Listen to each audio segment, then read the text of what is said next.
Você já se perguntou como os estoicos conseguiam realizar tantas coisas em suas vidas, mesmo enfrentando adversidades e desafios? Como eles mantinham o foco em suas tarefas, sem se distrair com as emoções negativas ou as opiniões alheias? Como eles desenvolviam uma mentalidade de crescimento, que os levava a buscar constantemente o aperfeiçoamento pessoal e profissional? Vamos explorar o segredo da produtividade estoica, uma filosofia de vida que pode nos ajudar a alcançar nossos objetivos com mais eficiência e satisfação. Os principais ensinamentos estoicos para ser mais produtivo são: distinguir entre o que está sob o nosso controle e o que não está. Devemos nos concentrar apenas no que podemos controlar, como as nossas atitudes, as nossas escolhas e as nossas ações, e aceitar com serenidade o que não podemos controlar, como os acontecimentos externos, as opiniões dos outros e o destino.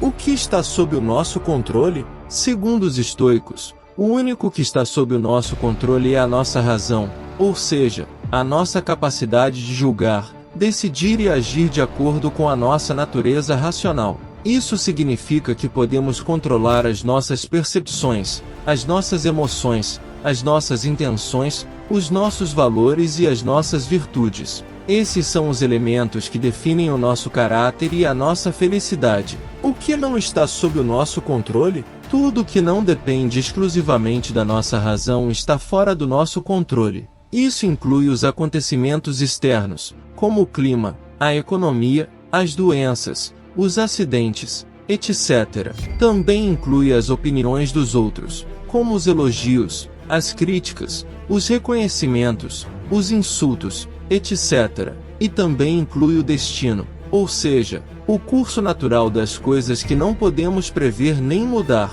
Por que devemos nos concentrar apenas no que podemos controlar? Há pelo menos 3 razões para isso. A primeira é que, se nos preocupamos com o que não podemos controlar, estamos desperdiçando tempo e energia que poderíamos usar para melhorar o que podemos controlar. Além disso, estamos nos expondo ao sofrimento desnecessário, pois estamos sujeitos à frustração, à ansiedade e à raiva quando as coisas não saem como queremos. A segunda é que, se nos concentramos no que podemos controlar, estamos desenvolvendo a nossa virtude, ou seja, a nossa excelência moral e intelectual. A virtude é a única fonte de felicidade verdadeira e duradoura, pois depende apenas de nós mesmos e não das circunstâncias externas. A virtude também nos permite lidar melhor com as adversidades, pois nos dá força, sabedoria e resiliência. A terceira é que, se aceitamos com serenidade o que não podemos controlar,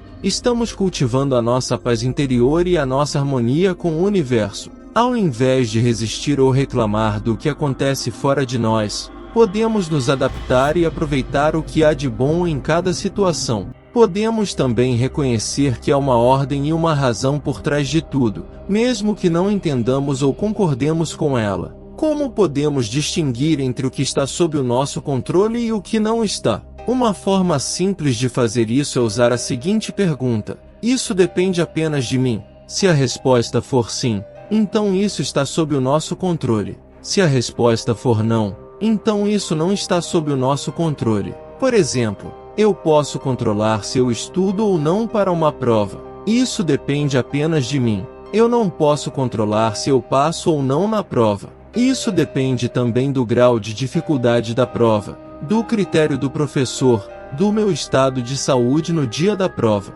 Eu posso controlar se eu me esforço para fazer um bom trabalho. Isso depende apenas de mim. Eu não posso controlar se eu recebo um aumento ou uma promoção. Isso depende também da empresa, da opinião do meu chefe, da situação do mercado. Eu posso controlar se eu sou honesto e gentil com as pessoas. Isso depende apenas de mim. Eu não posso controlar se as pessoas gostam de mim. Isso depende também do gosto e do julgamento delas. Alguns exemplos de como aplicar esse princípio estoico no nosso dia a dia. Se você está no trânsito, não se irrite nem se estresse. Você não pode controlar o fluxo dos carros, mas pode controlar a sua reação. Aproveite o tempo para ouvir uma música, um podcast ou um audiolivro. Ou simplesmente respire fundo e relaxe. Se você recebeu uma crítica injusta ou ofensiva, não se magoe nem se vingue. Você não pode controlar o que as pessoas pensam ou dizem de você, mas pode controlar como você lida com isso. Se você perdeu um voo, um compromisso ou uma oportunidade, não se lamente nem se desespere. Você não pode controlar os imprevistos que acontecem na vida, mas pode controlar como você reage a eles. Procure uma solução alternativa, um plano B ou uma nova chance, ou simplesmente aceite e se adapte à nova situação.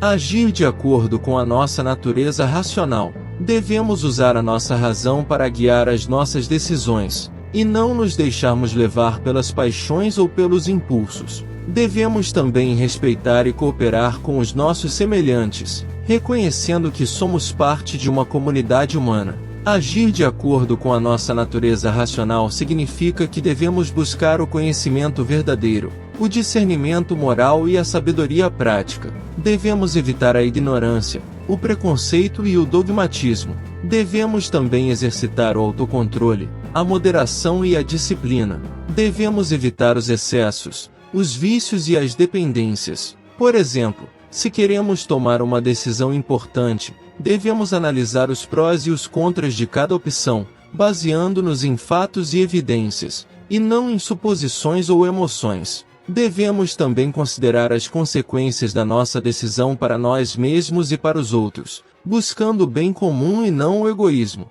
Devemos também estar preparados para lidar com as possíveis dificuldades ou obstáculos que possam surgir, mantendo a calma e a confiança. Buscar a excelência moral e intelectual. Devemos cultivar a sabedoria, coragem e moderação. Devemos também procurar aprender constantemente, expandir os nossos conhecimentos e desenvolver as nossas habilidades.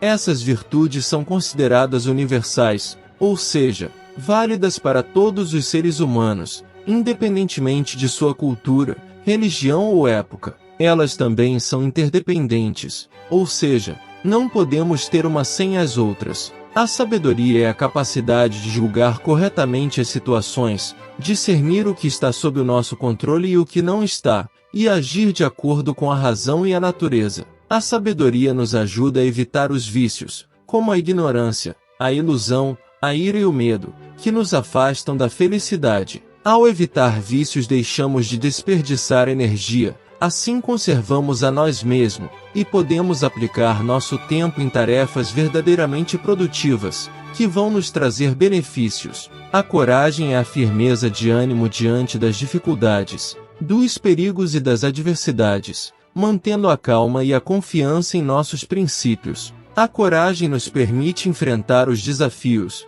superar os obstáculos e perseverar nos nossos objetivos, sem nos deixarmos abater, sem procrastinar, sem sofrer pela ansiedade que as tarefas nos geram, sem desanimar. A moderação é o equilíbrio entre os excessos e as carências, buscando o meio termo adequado para cada situação. A moderação nos ensina a controlar os nossos impulsos, desejos e emoções, evitando os extremos que podem nos levar à insatisfação, à frustração ou à dependência. A moderação nos permite nos manter em nossa melhor forma, assim evitando estados físicos e mentais de desgaste. Estando bem fisicamente e mentalmente, podemos pensar, solucionar e executar nossos planos eficientemente. Além de cultivar essas virtudes, devemos também buscar a excelência intelectual através do aprendizado contínuo. Devemos procurar expandir os nossos conhecimentos sobre o mundo,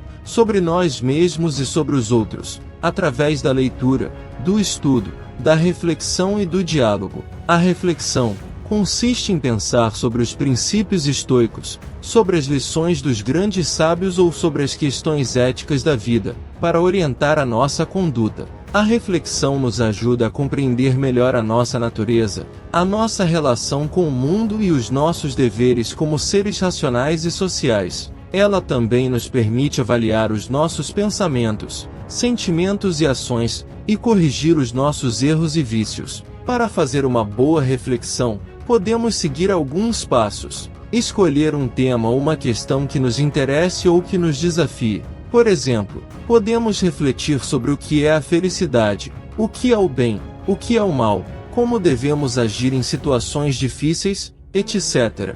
Buscar fontes de inspiração e conhecimento. Podemos ler os textos dos filósofos estoicos, como Sêneca, Epíteto e Marco Aurélio, ou de outros pensadores que nos ensinem algo sobre o tema. Também podemos consultar outras fontes de sabedoria, como a literatura, a arte, a ciência, a religião, etc.